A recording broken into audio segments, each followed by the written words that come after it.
Chapter 22. The next morning we left the village with only Emil and Jast accompanying us, our objective being the village we had decided upon for our winter quarters. The winters in this part of the country are quite severe, and we felt that we wished to make certain of comfortable quarters before the cold spell set in. In this, as in a great many other matters, our fears were not well grounded, for when we arrived, we found comfortable quarters all ready for us. Our trail from the village led across the plateau, then up a long winding canyon to the divide where the second fortified village that guarded the plateau we had crossed was located. The canyon walls were from 200 to 500 feet perpendicular and joined the mountains, which rose to an elevation of 2,000 feet above the crest where the trail crossed the divide. At the top of the divide, two great rock ridges jutted up on either side of a level space about 5 acres in extent. These two ridges were about 600 feet apart. A wall 40 feet high had been built across the open space, thus connecting the two ridges of rock and forming an effectual barrier.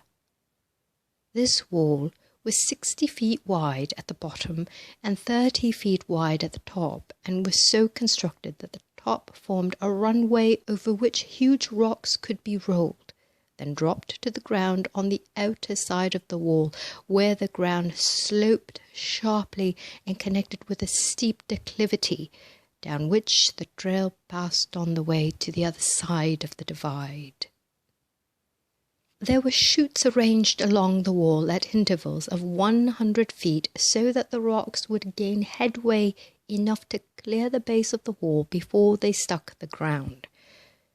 When they did strike, they would roll down the slope, then over the declivity, and on down the canyon for about 4 miles before they would stop, if they did not fly into pieces from their own momentum. In all, this formed an effectual defense, as the canyon was not over 50 feet wide at any place in the 4 miles, and it was steep enough to give great momentum to the rolling rocks. There were also 2 places on each side of the canyon where rocks could be loosened and would roll down. These places were connected by trails cut along the mountainside from each end of the wall. There were a number of rocks, each about 12 feet through, placed along the top of the wall, ready for an emergency. We were told that it had not been found necessary to use any of them, as there was but one tribe that had ever attempted to gain access to the village uninvited, and this tribe had been all but annihilated by rocks released from the 4 stations in the canyon walls. The first rocks released in their downward course had released others until an avalanche swept down the valley, carrying all before it. We were told the rocks on top of the wall had rested where they were for over 2,000 years, as there had not been a war in that country during that time. We found that the 6 houses comprising the village were built into the wall, 3 stories high, with the roofs level with the top of the wall. Access to it was thus gained by stairways leading up through each story to the roof of each house. Openings for windows were left in the wall at the 3rd story. These windows overlooked the canyon below. The trail could be seen from these windows and the top of the wall as it wound around the mountainside miles away.